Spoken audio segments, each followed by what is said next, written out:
Hello friends, I am Arpit and I am here with today's analysis. Today is 7th of March and we are going to cover three very important topics which are news. Protests in Ladakh. It was 2019 when the central government abrogated Article 370. Subsequently, it passed the Jammu and Kashmir Reorganisation Act 2019 which converted Ladakh into a union territory without a legislature. The people of Ladakh have been fighting for their rights. They want governance, they want democracy at the grassroots level. And for this purpose, they are protesting to be included in the sixth schedule of the constitution, which will grant them the rights to form an autonomous district and regional council, as well as they want to be included in Article 371 of the constitution, which will grant certain degree of autonomy for its people to make laws according to themselves and shield themselves from laws made by the central and the state governments. The central government has denied both of their demands as of now. Next is immunity to legislators. Article 105 gives immunity to the MPs and 194 gives immunity to the MLAs. Immunities for anything said and anything voted for or against in the legislatures. The PV Narasimha Rao case in 1998 granted immunity to the legislators for their voting behaviors even after the fact that they are taking bribes for their votings. But now this has been overturned by the Supreme Court and said that taking bribes for altering voting patterns or influencing the voting behavior will not be justified. Next is INS Jatayu. INS Jatayu has been commissioned in Minikoy, the southernmost island of Lakshadweep, which is in close vicinity to Maldives. This is a full-fledged naval base. It aims to protect the crucial sea lines of communications which are passing through the region, as well as counter the nexus of Pakistan, Maldives, and China. It will definitely increase India's naval presence in the Indian Ocean region, which India is eyeing for. So, it is a substantial development in this regard. So, let us get started with the first topic, that is protests in Ladakh. Now, there are two, I would say, organizations which are putting forth the concerns of the Ladakhis. These are the apex body of Ladakh, or Leh Apex Body it is called as ABL, and the second is Kargil Democratic Alliance, KDA. Their demand is simply that Ladakh be included in Article 371 of the Constitution, and second is that it should be included in the sixth schedule along with states which are already there, that is Assam, Tripura, Meghalaya and Mizoram. Ladakh is wanting to be the fifth state over here. Now, what will happen if Ladakh gets included in Article 371 or 6th schedule? The answer to this question is autonomy. Ladakhis will get a certain degree of autonomy. Why are they demanding autonomy as of now? They are demanding autonomy as of now because in 2019, when Article 370 was abrogated, Ladakh was converted into a union territory without a legislature. The Ladakhis started to feel that, the central government is overpowering them. They are not allowed to make laws according to their, I would say, customs, traditions, according to the situations over there. Grassroots level democracy has vanished. State, when it was part of the erstwhile Jammu and Kashmir, so there were MLAs from the region, there were, I would say, grassroots level democracy also. But now all of these are non-existent. So they have been demanding this. Article 371 definitely grants them certain degree of autonomy, allows them to make rules, laws, regulations according to their customs, traditions. And the sixth schedule allows them to establish an autonomous district and autonomous regional council. They will elect the people who will belong to or who will be there in the autonomous district or regional council. Those people will make laws. Those people will also be responsible for implementing those laws, and most importantly, they will also be allowed to establish a grassroots level judiciary which will be adjudicating over those laws. So this is what their demand is. But the central government has as of now denied those demands and said what? They are ready to offer Article 371 like protections to the region. Not including them in Article 371, but 371 like protections in the region. Like for example, 80% reservation to the locals have been offered by the central government. Certain measures to shield them from the laws made by the center or the state governments. This is what is there in Article 371, but exactly not being included in Article 371, the central government says, we will give you 371 like protections. But Ladakhis are not ready for that because there's a lot of grey zone or grey matter in that. And it can lead to increased litigations also. So it is like this, and the government has clearly said that the government would not go as far as to include Ladakh in the 6th schedule of the constitution, where these 4 states are.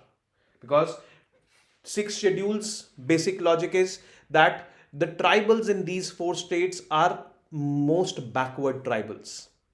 So we need to give them special attention. We need to uplift them. There are certain special measures which have to be taken for them. That is why, we need to focus on them separately.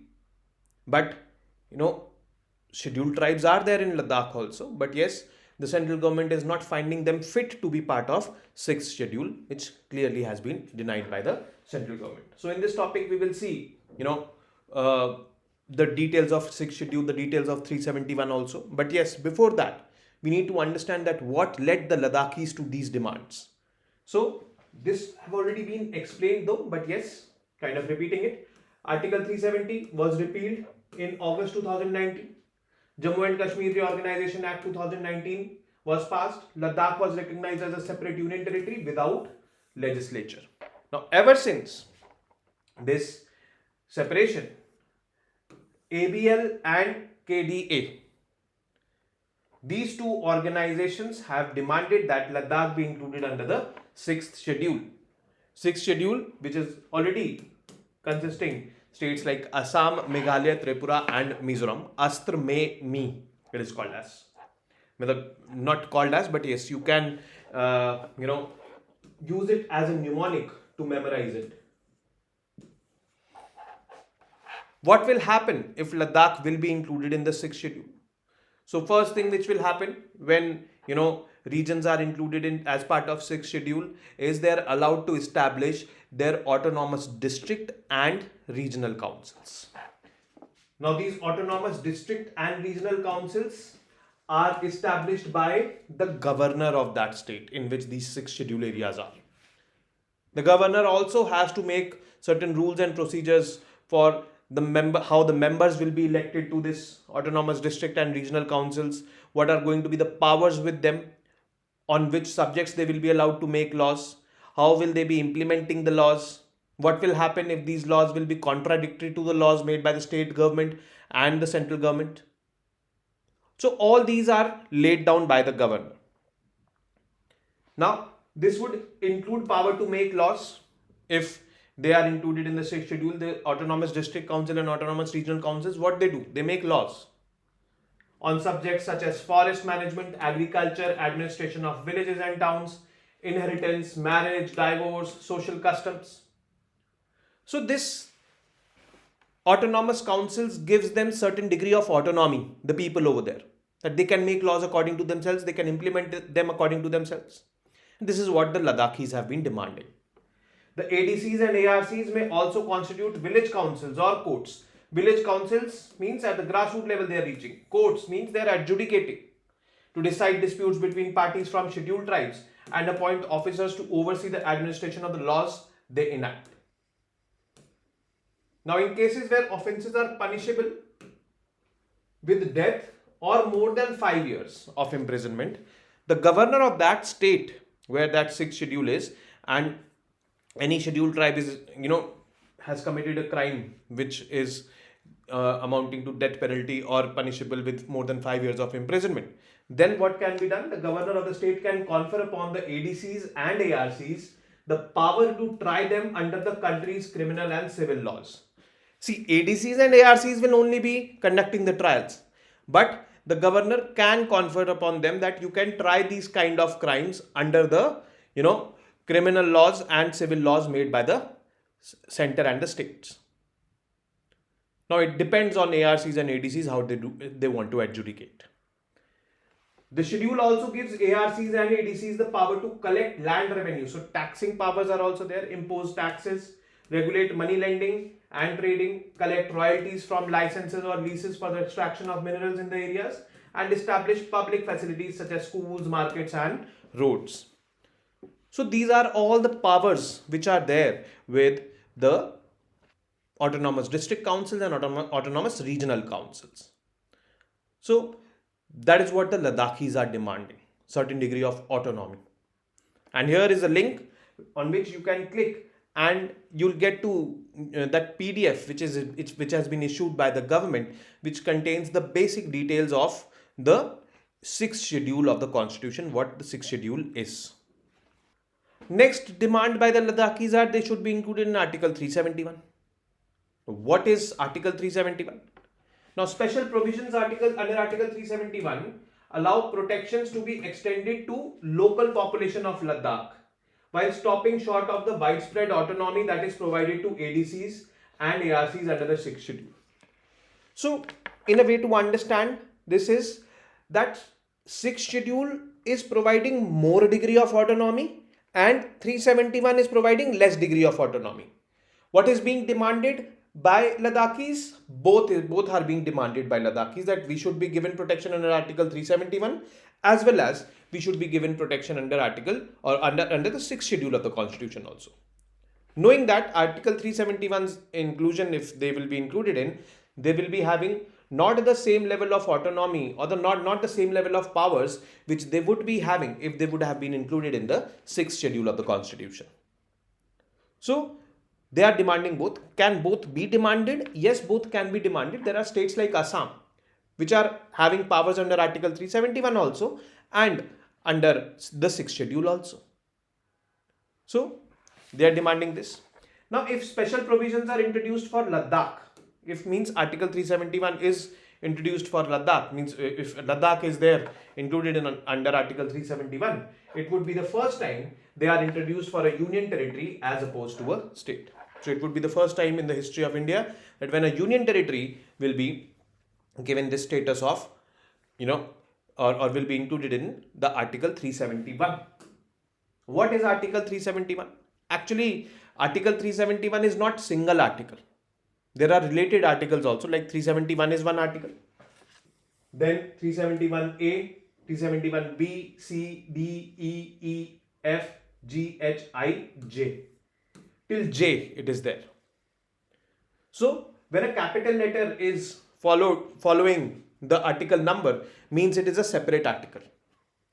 So 371 is one article, 371A is another article, 371B is another article, 371C is another article, and likewise till 371J there are articles. And each article pertains to different states, what kind of powers they are having. We will see the entire list. 371 first we will see, then 371A, B, C, D we will see. Now when our constitution was made in 1950, at that time only Article 371 was there. 371A, B, C, D, these kind of articles were introduced later on as the states were formed. Because in the beginning there were very less states in the country. Later on, demand for states arose and those articles were also introduced in the, constitution. Were these articles introduced for each and every state which was formed? No. It was only formed for those states where the government felt necessary that certain special provisions or certain degree of autonomy has to be given to certain sections of the society over there. So, it gives representations to certain religious and social groups and to allow these groups to exercise autonomy over their affairs without interference from the state and central governments. Now, when the article came into force, only Article 370, when the Constitution came into force, only Article 371 was there. And this Article 371 mentioned about creation of development boards in Maharashtra and Gujarat. Development boards, like, there were regions that were, there was very less rainfall, scanty rainfall was there, like Saurashtra and all. So Saurashtra Development Board and all these were formed at that time. So at that time, Gujarat was also part of Maharashtra. It became a separate state later on in the 1960s, I guess. So this was there, Article 370 for Maharashtra and Gujarat, for creation of certain development boards for those regions. Now we will look into Article 371A to Article 371J. Article 371A basically was or is there for the state of Nagaland, Naga Hills, Tuensang area. Now, what is the basic provision in Article 371A? Parliament cannot enact laws that affect the social, religious or customary legal practices of Nagas or the transfer and ownership of land without concurrence from the state assembly. So, Parliament cannot enact laws that affect the social and religious or customary legal practices of the Nagas. Now, here in this particular, I would say, article, there is one case which was, there last year, which was there in the news last year, that we all know that at the grassroots level, the 73rd and 74th Amendment Act, which was enacted, which called for establishing the panchayats and the villages in the rural areas and urban local bodies in the urban areas. And at the grassroots level, 33% reservation means 1/3 of the seats have to be reserved for the females. This is something which is a compulsory, I would say, provision of those 73rd and 74th Amendment Act, which has to be adopted by all the states. But Nagaland refused to adopt these, this particular provision of providing 1/3 reservation to the women at the local level. Why? Because the Naga said that it is not in our customary practices, that women do not hold these kind of positions. And in Nagaland, that is the reason why, there have been no elections as such for the local body. There were elections last year which were attempted, but yes, they were, disturbed by the Naga forces. They clearly said that Article 371A, which gives us or which empowers us to, safeguard our customary practices, our legal rights over there according to our traditions. Our tradition does not allow women to participate in such activities, and thus Article 371A stands above 73rd and 74th Amendment Act. Means women's reservation will not be provided in the urban local bodies over here or the panchayats over here. So this was the case which happened last year. Article 371B, special provisions with respect to state of Assam. So 371B is for Assam. So Assam is part of 6th schedule also, as I told you. It is part of Article 371 also. It allows the creation of special committees in the legislative assemblies. These committees comprises MLAs elected from tribal areas and hill areas respectively. Then comes Article 371C. This is for the state of Manipur. The same which is there for Assam means creation of special committees in the legislative assembly of Manipur will also be created for their better administration. Next is Article 371D and Article 371E. Both of them are there for the state of Andhra Pradesh. But special provisions with respect to the state of Andhra Pradesh are there in Article 371D. Article 371E specifically talks about establishment of a central university in Andhra Pradesh. Article 371F, special provisions with respect to the state of Sikkim. 371G with respect to state of Mizoram it is. So Mizoram is also part of Article 371 and also part of the 6th schedule. Then Article 371H, special provisions with respect to the state of Arunachal Pradesh.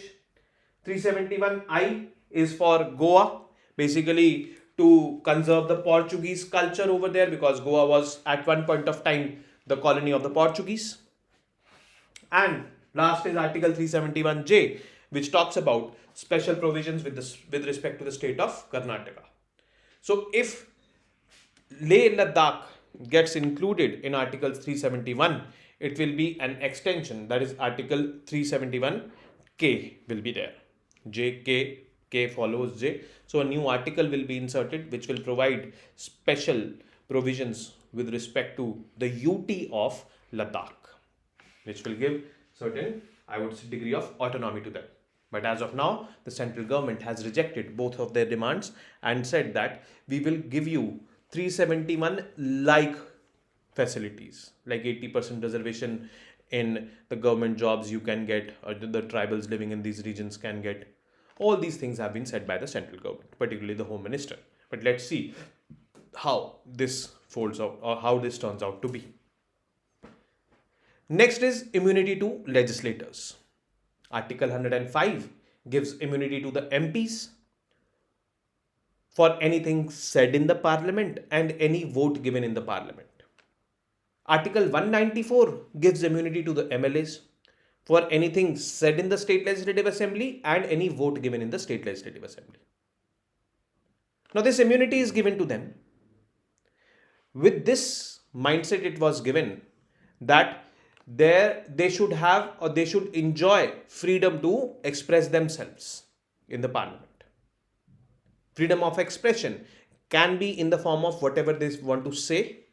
Freedom of expression can be in the form of voting behaviors also. But the constitution makers were not aware about the mockery of this immunity which the legislators will do in the times to come. The legislators have been taking bribes to give votes or to go against any of their, I would say, basically the demand of their role. And Supreme Court in 1998 case also upheld the fact that any legislator who is taking a bribe and giving votes will also be immune. The case is P.V. Narasimha Rao case. So this is something which was disturbing. Now this has been overturned by the Supreme Court now. This week, there was a judgment given by the Supreme Court in which the Supreme Court clearly said that you cannot take bribe to give votes. And if you are taking bribe to give votes, then you don't enjoy immunity. That is what the Supreme Court has clearly testified. Now, the 7-judge bench of Supreme Court on Monday ruled that members of Parliament and members of Legislative Assembly cannot claim immunity from prosecutions for accepting bribes to cast a vote or make a speech in the House in a particular fashion. These immunities have been granted to them under Article 105, the MPs, and Article 194, the MLAs, in respect of anything said or any vote given in the Parliament. So, the legislators have been taking undue advantage of this immunity. This is what the courts believe, that you're taking bribes to give votes. Since you enjoy immunity, so nothing can happen to you. This is not the case. Now the case is Sita Soren, an MLA from Jharkhand. She belongs to the Jharkhand Mukti Morcha, this party, JMM. And she was accused of accepting a bribe to cast her vote in favor of a certain candidate in the Rajya Sabha elections of 2012. A charge sheet was filed against her. She approached the Jharkhand High Court. Jharkhand High Court clearly said that you cannot take bribes. Then she approached the Supreme Court. On September 20, 2023, a 5-judge bench headed by CJI Chandrachud, while hearing the appeal, doubted the correctness of the majority view in P.V. Narasimha Rao versus State case in 1998, which happened. Now, Sita Soren, when she approached the Supreme Court, she was clearly taking reference of this P.V. Narasimha Rao case of 1998. She clearly said that the Supreme Court in the 1998 ruling ruled that immunity is there with the legislators even if they are taking bribes to, alter their voting behavior. But CJI DY Chandrachud in 2023 September clearly said that we need to look into this matter more deeply, and we need to also review the judgment of 1998, that is PV Narasimha Rao case, because it is an important issue that concerns our polity. Now, what was that PV Narasimha Rao judgment in 1998? PV Narasimha Rao ruling involves 1993 Jharkhand Mukti Morcha bribery case. Now, it is a coincidence that in that 1998 case also, this same political party, Jharkhand Mukti Morcha, was involved. At that time, the person involved on behalf of Jharkhand Mukti Morcha was Shibu Soren. Shibu Soren is the father-in-law of Sita Soren, which is involved in the present case. So Sorens are there taking undue advantage of this immunity. We can interpret it in this way, but yes, as UPSC aspirants, we don't need to get into these kind of details. Now, what was Mr. Soren accused of? He was accused, along with some of his party members, was accused of taking bribes to vote against the no confidence motion against the then PV Narasimha Rao government. Now, judgment at that time in 1998 was, two judges on the constitution bench opined that legislative immunity granted under the constitution could not be extended to such cases. Whereas the majority of them, means 3 of them, while acknowledging the seriousness of the offence, ruled in favour of granting immunity in such cases. So immunity was granted to the legislators even if they are taking bribes for voting. This is what the judgment was in 1998. But now this judgment has been overturned by the present judgment of 2024. Now, while elaborating upon the purposes of Article 105 and 194, the Chief Justice pointed out that such privileges are guaranteed to sustain an environment in which debate and deliberation can take place within the legislature. That is why those kind of immunities have been given. But you have been taking undue advantages of those immunities. Those immunities were given so that an environment can be sustained in the legislatures, so that you can, freely debate about any topics, freely vote. But such a purpose is destroyed when a member is induced to vote or speak in a certain manner following an act of bribery. Because when you take the bribe, then that freedom is gone. You will have to vote, or you will have to speak in the way you are, told to speak after taking a bribe, which actually destroys the purpose. He also highlighted that assertion of any such privileges will be governed by a twofold test. Means these privileges will be given, but these two conditions should be there. First is, the privilege claimed has to be tethered to the collective functioning of the house. Means it has to be linked to the collective functioning of the house, so that the house functions in a better way. And its necessity must bear a functional relationship to the discharge of essential duties of a legislator. You should get this immunity. The government has not, the court has not taken away the immunity. But yes, these two conditions should be there. That your immunity should be functionally in relationship to the discharge of essential duties of a legislator. Essential duties of the legislator are to make the laws in a more inclusive, in a just manner. Not to, take bribes and make laws in the favor of those people who have offered you bribes or given you bribes. And it has to be tethered to the collective functioning of the house. It has to be linked to the collective functioning of the house. The purpose of the house should be met. So that is how this 1998 judgment was overturned, and the present judgment does not grant immunity to the legislators for their voting if it is proved that voting was done after taking a bribe, or voting was influenced by bribes. Next and the last piece of news for today is INS Jatayu. INS Jatayu was deployed in Minicoy. Minicoy is here, the southernmost island of the Lakshadweep group of islands. These are Lakshadweep group of islands. And see here, we have Maldives just below Minicoy. So this channel is called as 9-degree channel.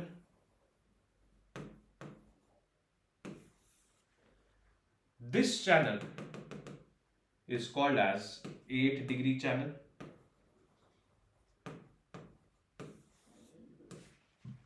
It generally represents the latitudes, 8-degree, 9-degree, like this. Now, a lot of traffic does pass through this particular location, particularly India's energy imports from West Asia. The growing concerns of India with respect to Maldives, the growing nexus between Maldives, China and Pakistan. These are the major reasons why we are increasing our naval presence in the Indian Ocean region over here. It is not the first INS to be deployed in Lakshadweep. There was INS Dweep Rakshak in Karavati already existing. Karavati is over here. But this INS Jatayu, which is in itself a naval base, it is so capable, it is so, I would say, adept with facilities that, it is definitely going to not only increase India's naval presence in the region, but definitely it will bolster India's security. It will also be a strong signal or a strong message to China that yes, we are increasing our naval presence. So what? Maldives as of now is not, I would say, in favor of India. Apart from it, last week we also saw that airstrip which was constructed by India in Mauritius. So Indian presence has increased over there also. So this is what we are wanting to do. The significance if INS Jatayu it is the beginning of a phased expansion plan to strengthen India's surveillance and security posture in the strategically located islands. Now India has these two policies, Sagar, security and growth for all in the region. Region is what? Indian Ocean region. And the next is that India wants to be a net security provider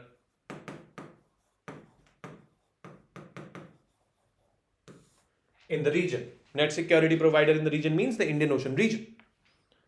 Now, with certain developments in the Red Sea where, the Houthis, they are blocking trade.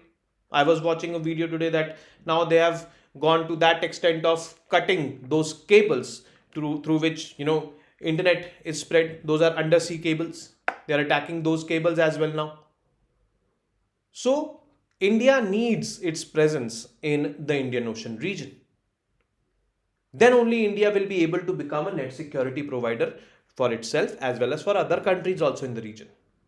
It is very, very important to secure these regions or the sea lines of communications, we call them. Those are basically imaginary highways in the oceans.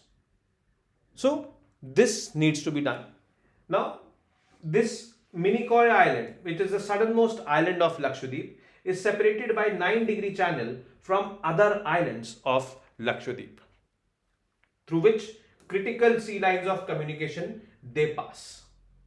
Sea lines of communication through which international trade passes. And international trade, maximum of it happens through the waters. India's Western SLOC, that is Western Sea Line of Communication, is very, very significant because it carries most of India's energy imports. So it is important to safeguard that. And with this, we come to an end of today's session. I will be meeting you tomorrow now with more such informative news pieces. I was away for 3 to 4 days due to some family emergency, but yes, I will continue from today onwards as we were doing earlier. See you tomorrow now. Till then, you guys keep studying, keep reading, keep writing, and most importantly, keep revising. Namaste. Jai.